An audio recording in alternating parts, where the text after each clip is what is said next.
मेरे दिव्य गुरुदेव श्री परमहंस योगानंद जी के द्वारा ये टॉपिक, जब एक व्यक्ति के ऊपर बम गिरता है। जीवन जितना भी अधिक मैं देखता हूँ, उतना ही अधिक यह अनुभव करता हूँ कि यह सिर्फ एक स्वप्न है। मैंने इस दर्शन में, इस फिलॉसफी में जो मैं अब आपको दे रहा हूँ, सबसे अधिक आश्वासन पाया है।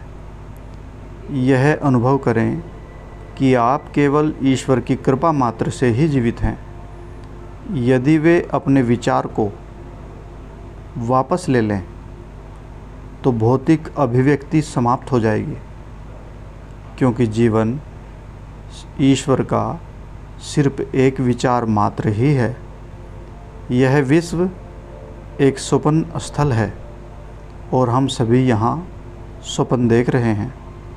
यह जीवन वास्तविक नहीं है। आप महानतम भ्रम में हंस रहे हैं और रो रहे हैं, और इसके लिए आंसू बहाना बिल्कुल भी उचित नहीं है। अपने सांसारिक अनुभवों को वास्तविकता देना अनकही दुर्दशा को निमंत्रण देना है। इस संसार के साथ अपने होनेपन की उपस्थिति को, चेतना को इतना तादात्म्यता से मत समझिए कि इसके कष्टों का आप ज़्यादा से ज़्यादा अनुभव न करने लगें। ऐसा क्या है जो हमें कष्टों से मुक्त करेगा? क्या धन ऐसा करेगा? कोई भी सांसारिक वस्तु नहीं कर सकती। ईश्वर का ज्ञान और यह बोध कि हम सदैव उनके साथ एक हैं, यही एकमात्र मुक्ति का उपाय है। इसे हमेशा याद रखें। यदि यह विश्व वास्तविक होता तो ईश्वर अत्यंत क्रूर नजर आते, परंतु वे जानते हैं कि जब हम कष्टों एवं मृत्यु की अग्नि परीक्षाओं से अनेकों बार गुजर चुके हैं, हम जाग जाएंगे और भ्रम पर विजय पा लेंगे। हम इस पृथ्वी को एक स्वप्न के रूप में जानेंगे और फिर पुनर्जन्म नहीं लेंगे। भगवत गीता में ईश्वर श्री कृष्ण के माध्यम से यह वचन देते हैं, मेरे उत्कृष्ट भक्त मुझ ब्रह्म को प्राप्त कर लेने से, परम सिद्धि की प्राप्ति होने से वे दुख और क्षणभंगुरता के इस लोक में पुनर्जन्म नहीं लेते। मान लीजिए एक व्यक्ति पर बम गिरता है और वह तत्क्षण में ही मर जाता है। युद्ध क्षेत्र में वह भय से भरा हुआ था, परंतु मृत्यु के उपरांत वह आनंदपूर्वक यह जानता है कि वह डर एवं शरीर की कब्र से स्वतंत्र है। किसी व्यक्ति को इस ज्ञान को पाने हेतु किसी अग्नि परीक्षा से गुजरने की आवश्यकता नहीं है।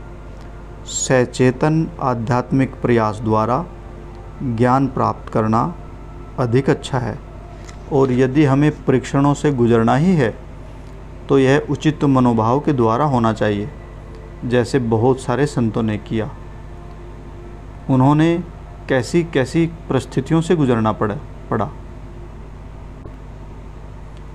भगवान श्री कृष्ण ने भगवत गीता में अर्जुन को रहस्य उद्घाटन करने वाला उपदेश, पदार्थ की अक्षणभंगुर प्रकृति एवं उसमें निवास करने वाली शांत प्रकृति को याद रखने से प्रारंभ किया।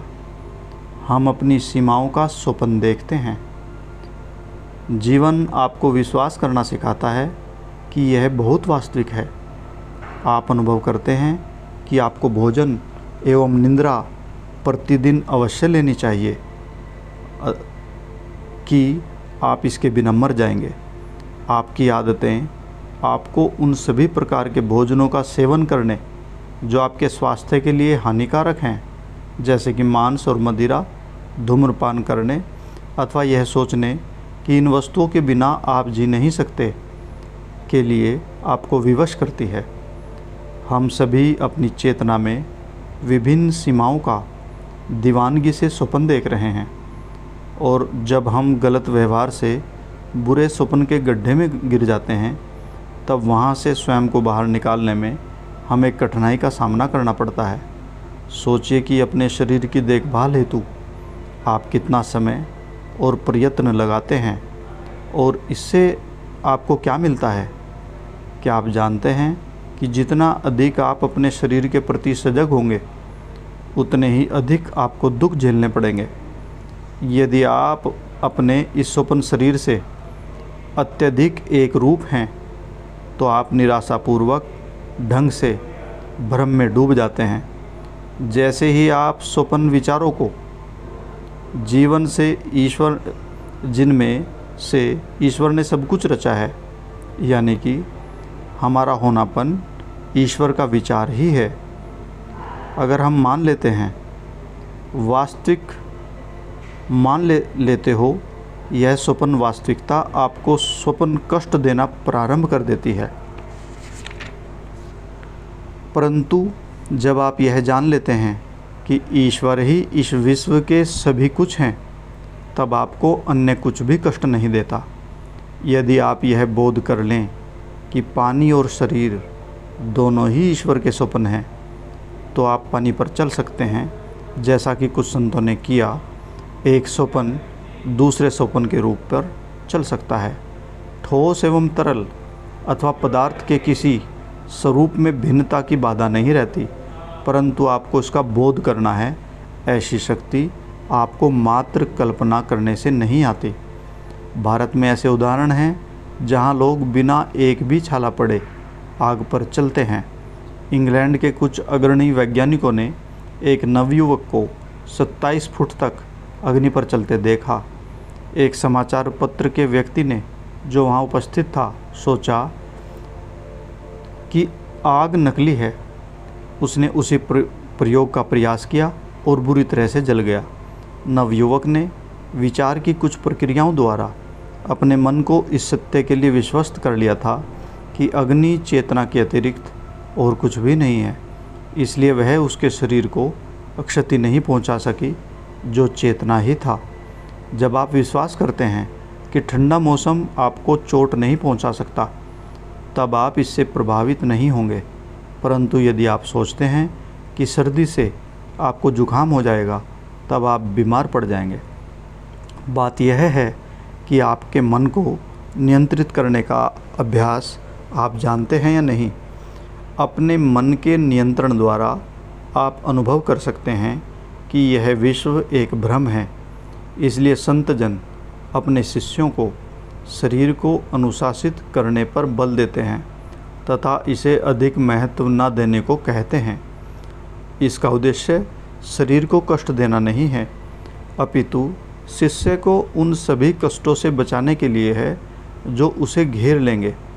यदि वह यह विश्वास करता है कि सुख भौतिक वस्तुओं से मिलता है, सुख मन से आता है। अपने मानसिक दृष्टिकोण को बदलें, आप कष्ट का अनुभव नहीं करेंगे।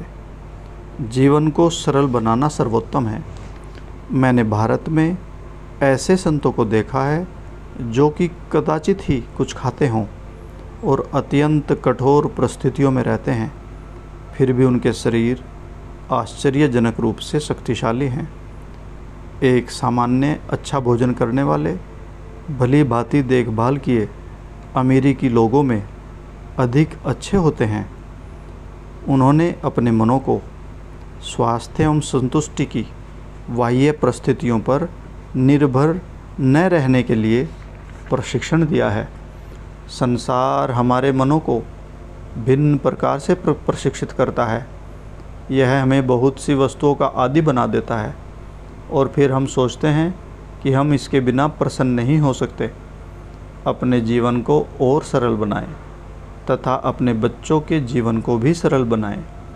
यदि आप ऐसा नहीं करेंगे तो जीवन के अनुभव उन्हें कड़वे विनाशक भ्रमों द्वारा सिखाएंगे। योगदा सत्संग जीवन जीने का एक दर्शन है। सम्यक ध्यान, उचित सोच तथा उचित जीवन शैली। अपने बच्चों का पालन इस दर्शन के अनुसार करें। उन्हें अधिक लाड़ प्यार न करें या उन्हें गलत उदाहरण द्वारा अपने शरीर पर अत्यधिक ध्यान देने तथा हानिकारक इच्छाओं की पूर्ति करने का प्रशिक्षण न दें। उन्हें अच्छा प्रशिक्षण दें। उन्हें माया का दास क्यों बनाते हो? उन्हें अपने जीवन को सरल रखकर तथा उनमें आंतरिक शांति और प्रसन्नता को प्रतिपादित करके सच्ची स्वतंत्रता प्रदान करें। अपने जीवन के साथ भी ऐसा ही करें। किसी वस्तु में बंधे नहीं।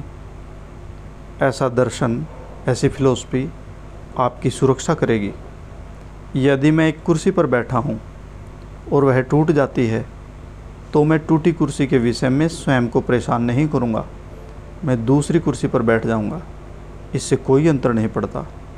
जब भी आप किसी वस्तु से आसक्त हो जाते हैं, वह स्वामित्व की भावना आपके भ्रम को और गहरा कर देती है। आप किसी दिन अपमानजनक ढंग से जगाए जाएंगे, अर्थात आपकी मृत्यु होगी और आप पाएंगे कि कुछ भी आपका नहीं है। इसलिए क्या उन वस्तुओं से आसक्त होना मूर्खता नहीं है, जो सर्वप्रथम आपकी है ही नहीं? आपका दृष्टिकोण ऐसा होना चाहिए कि आप इन वस्तुओं की कुछ समय के लिए देखभाल कर रहे हैं, जैसे कि एक घर का नौकर जो कि अपने मालिक के घर में रहता है तथा भक्तिपूर्ण, निष्ठापूर्वक, ईमानदारी से इसकी देखभाल करता है, परंतु जानता है कि यह उसका अपना घर नहीं है। जय गुरु जी।